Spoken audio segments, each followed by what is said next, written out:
Teredayda min gözlerim yaşta, bugün sen menden başka.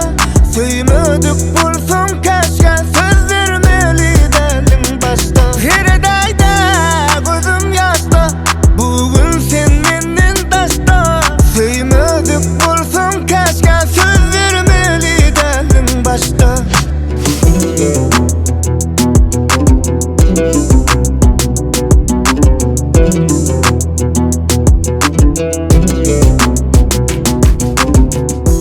Kim üçün yaşayanım bilemem, bana dünyan kızıyor.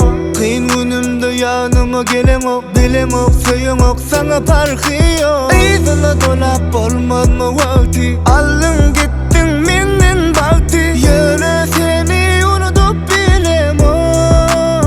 Teredayda min gözlerim yaşta, bugün sen menden taşta. Söylemedik bolsun keşke.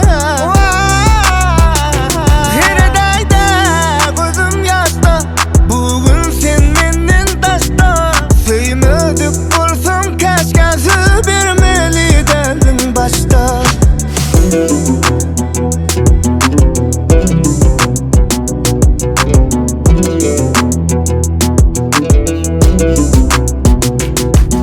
Yüreğime düşmez yali, yunudayın hemme zadi, aydayın doğru zadi. Men senden nervadi, izine dolap olmaz mı vakti, aldın gittin menden baktı. Yine seni unutup bilemem.